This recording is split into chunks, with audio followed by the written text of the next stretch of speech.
Hi guys, welcome to my YouTube channel. This is Mark. So today, I'm actually doing a travel video. We're now in Puerto Galera. Today is November 11. It's Sunday. So we decided to go to Puerto Galera because I'm on vacation leave for like 3 days. We'll be staying here for 1 day and I'll be showing you I'll be sharing with you guys how to budget, how far it is, ilang oras yung biyahe, at saka paano kayo makakatipid.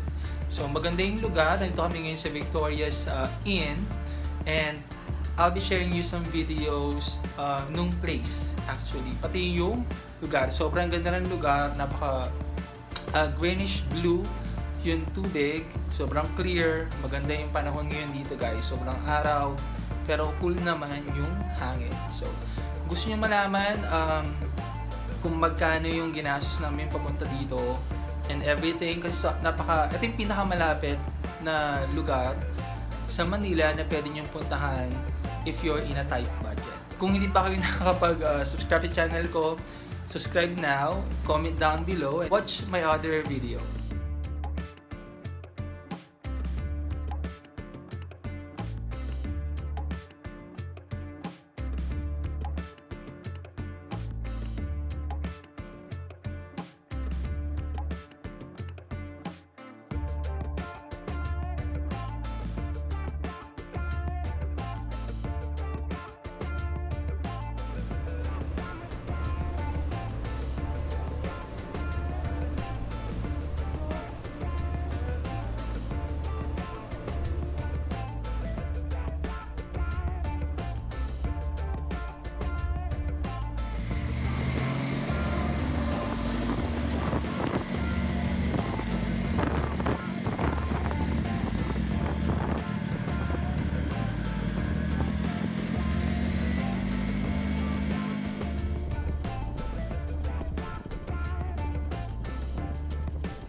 Okay, so ito yung lobby nila sa second floor.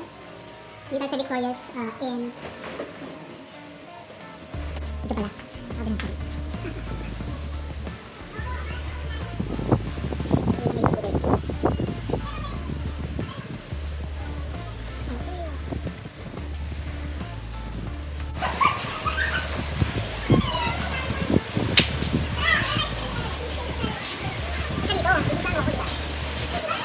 So, ito yung lugar sa Victoria's Inn. Kumakita nyo doon, meron silang dalawang pool. They have activity pool and also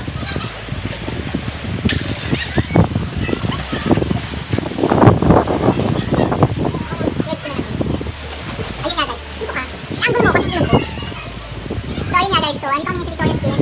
So, meron silang kiddie pool. So, if ever na meron kayong makakasamang bata, tapos hindi naman kayo, syempre ayaw nyo mabother na check nyo ng bata dun sa dagat. So, they have a kiddie pool and also infinity pool sa ground 11 nila. So, as you can see guys, maganda yung weather ngayon, paliwalas. Actually, mainit pero mahangin naman siya. So, mamaya mag-swim kami kung medyo mahapon.